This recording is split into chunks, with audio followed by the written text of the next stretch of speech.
Today we're talking about buried dreams. Inspirational speaker Teresa Lewis is back with us to talk about something that happened 17 years ago that kept her from fulfilling her dreams. I can't wait to hear. So what happened? Well, and it was actually 17 years ago, a long time ago. So, here's the deal. So 1992 is when I had like my first day job. I was at Butler Machinery Company working in the HR department, and I went to my first conference. And it was a cool thing because it's like, you go, you're surrounded by all this energy and these amazing speakers. And I remember thinking in 1992 that I saw that speaker, I had two thoughts, and I thought, oh my goodness, I would love to do what she does.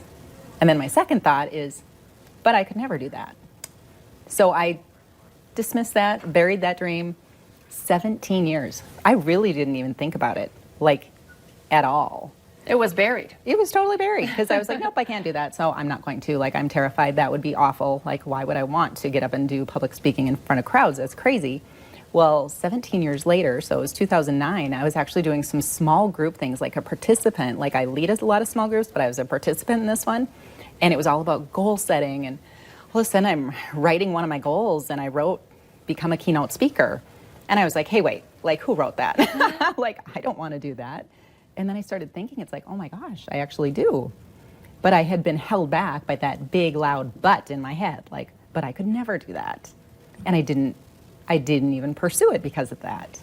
So I have a feeling that that's not just me. I have a feeling that there's a lot of us that if we just kind of dig down, dig a little deep, and say, what was that thing that we really wanted to do? What is that thing that's been gnawing at us that's like, ooh, it's a passion, but you've always said, but I could never do that. Or I don't know how to do that. I wouldn't know the first step to take. And believe me, I did not know the first step to take either.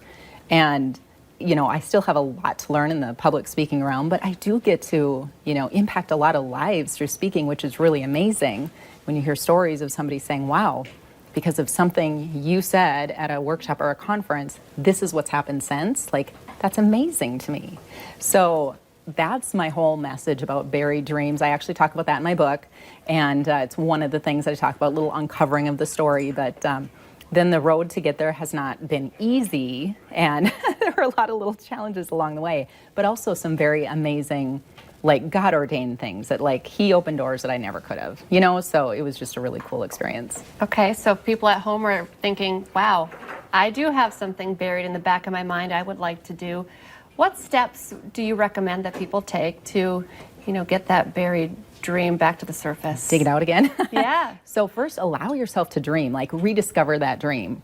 Or if you're like, you know what, maybe I don't even know what that dream is, some reflection, some time with your friends, dig through that. Maybe journaling is a way to get there. Just allowing yourself to dream again without the restrictions and the limitations and I'm supposed to do this, or I should be doing this. Sometimes we get into this path where we think, well, I've invested all this time or money or education in this journey, but I really want to do this. That's okay. There's nothing that says you have to stay in that path. You can do something different. And every business owner started with a dream. There's North Dakota Today started with somebody saying, hey, that would be amazing if we could do this. So when we look around our community and our world, so many things start with a dream, but we have to allow that dream to happen.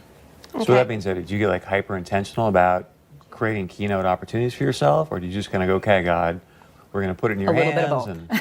A little bit of both. What do you mean? Yeah, I always view it as I do my part, I let God do His.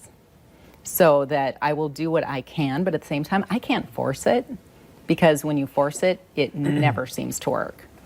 So if you just do your effort, take your steps, then allow God to open the doors, that's how life unfolds.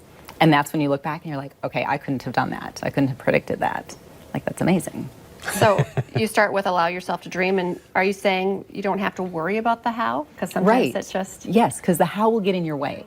So we do get hung up on the how. We'll say, but I don't know how. So those are very challenging words.